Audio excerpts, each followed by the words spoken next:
ও দেখতে আমার বড় হ্যাঁ, মার বড় মতো। মায়ের মতো সেম আপনার বড় আম্মাই মনে হচ্ছে নাকি?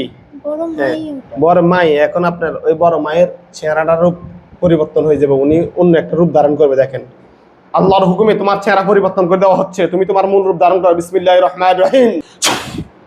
দেখেন তার চেহারা অন্যরকম চেহারা হয়ে গেছে। একটু আপনার মুখে বর্ণনা দেন কি রকম। শিং আছে দুইটা, একটা একটা শিং আছে, বিকৃত কালো চেহারা, কালো কালো। কালো পোশাক। হ্যাঁ, সে আপনার বড় আম্মার রূপ ধারণ করে আসছে যাতে আপনাকে ধোঁকা দিতে পারে। এখন সে বন্দী, কোনো অবস্থায় সে আপনার কোনো ক্ষতি করতে পারবে না ইনশাআল্লাহ। তুমি চাও টোটাল কয়জন আছে ওনার সাথে? তুমি একা নাকি? মুখ দি বলো। একটাই। একটাই। নাম কি? নাম দেয় হ্যাঁ, নাম কিছু বলে না উনি। বলে না। হ্যাঁ, একটু আপনি একটু জোরে বললেন, নাম বলতেছে না। তোমার নাম কি? নাম বলো, ওনাকে নাম বলো। বড় মা। কি বলে? বড় মা। বড় মা কি নাম হয় নাকি? ওরা বড় মার মতোই দেখা যায়। আচ্ছা, বড় মার মতো দেখা যাইলে হবে না, ওর নাম আছে, একটা নাম বলবে আপনি। কি তোমার নাম কি? বলে না না? আচ্ছা, ওই বাসার মধ্যে ওই খাঁচার পাশে আমাদের হুজুর আসবে। হুজুরদের বর্ণনা দিচ্ছি, মাথায় সাদা পাগড়ি, পরনে সাদা পাঞ্জাবি। আপনি খেয়াল করেন, সে খাঁচার ভিতরে থাকবে। এই খাঁচার বাইরে আমাদের হুজুর আসবে, মাথায় সাদা পাগড়ি, পরনে সাদা পাঞ্জাবি, জুব্বা আর কি। এক হাতে থাকবে তলোয়ার, ছুরি।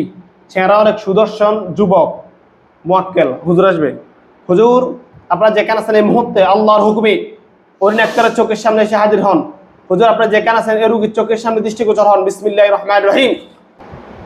ওই খাঁচার পাশে আমি যেরকম বলছি, মাথায় সাদা পাগড়ি আসছে। কয়জন আসছে? দুইজন। হুজুরদেরকে সালাম দেন আপনি। আসসালামু আলাইকুম। একটু জোরে বলেন। আসসালামু আলাইকুম। ওয়ালাইকুম আসসালাম বলবে, আপনি বুঝবেন। বলে হুজুর আপনি ভালো আছেন? আলহামদুলিল্লাহ বলছে। হুজুর ওনার সাথে আমি একটা জিন অলরেডি বন্দি করছি। এই জিনটা ছাড়া ওনার সাথে আর কি কোনো জিন আছে? আছে। আছে। কয়জন আছে? দুজন। আরো দুইজন আছে। হুজুর আরো দুইজনকে ধরে নিয়ে এসে একটা খাঁচায় বন্দি করেন। ডাক্তারের সাথে যারা আছো তোমাদের সবাইকে জবাই করতে বাধ্য হচ্ছে। বিসমিল্লাহির রহমানির রহিম। বিসমিল্লাহ। আল্লাহু আকবার। আল্লাহু আকবার। লাশ যেরকম সাদা কাপড় মোড়ানো এরকম পরে আছে। কয়টা? একটা। চাইছিলাম মারা না, যাতে না মারি তাদের কার্যক্রমের কারণে। দেখেন ওই লাশের পাশে এখন হুজুরদেরকে দেখবেন। আছে? সে একটু জাদু করছে এই জন্য আমি। আচ্ছা হুজুর, অরিন আক্তারের জন্য কয়টা বান মারছে জিন? খারাপ যে জিনটা, সংখ্যা আপনাকে বলবে। বান বান মারছে কয়টা হুজুর? বান মারছে কয়টা? সংখ্যা বলবে। দুইটা না? আচ্ছা, কুফরি করছে কয়টা? করে নাই, কুফরি নেই। বান দুইটা। বান দুইটা কোন কোন জায়গায় ওনাকে দেখান এবং এগুলো তুলে মাটির পাত্রে রাখেন। কোন কোন জায়গায়, শরীরে নাকি বাড়িতে না কোথায়, এগুলো জায়গা আপনাকে দেখাবে। আপনি আমাকে বলেন। বাসায়। কোন বাসায়? কুমিল্লার বাসায়। দোনোটা কি এখানে? বাসার কোন জায়গায়? হুজুর ওইখান থেকে তোলেন, আপনি জায়গাটা একটু আমাকে বলবেন। একটা গাছ আছে, আম গাছ। আম গাছ। তুই বাসার পাশে নাই?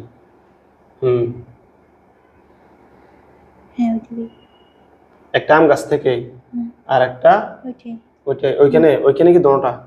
আচ্ছা হুজুর তুলে নিয়ে একটা মাটির পাত্রের মধ্যে রাখবে। ওইখান থেকে তুলে একটা মাটির পাত্রের মধ্যে রাখবে। মাটির হাড়ের মধ্যে খাবার তো খেয়েছেন, যেটা কুমিল্লার মানুষ ওই মাটির পাত্র রাখছে। আপনি বিসমিল্লাহ বলে পাত্রটার মধ্যে ফু দেন। বোম যেরকম বাস্টে আগুন ধরে যাবে। পাত্র মধ্যে ফু দেন।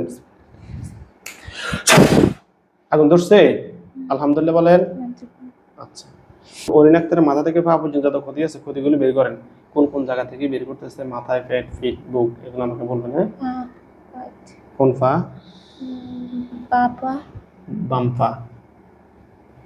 আচ্ছা, বাম পার কোন কোন জায়গা থেকে? মাঝ থেকে। হ্যাঁ হুজুর বের করেন। হাড়। কয়লা হতে পারে? হাড্ডি। আচ্ছা, হাড় বের করতে আসছে, হাড্ডি। এরপর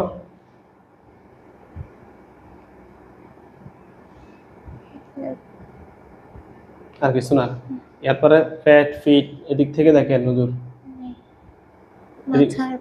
মাথা আর পা এই দুই জায়গা থেকে বের করছে। আচ্ছা ওদের গেলে যা ইয়া করেন, নষ্ট করে দেন। বিসমিল্লাহ হিল্লাতে না ইয়া তো ওয়ালা হাসানা। দেখেন এগুলো নষ্ট হয়ে গেছে। আলহামদুলিল্লাহ বলেন।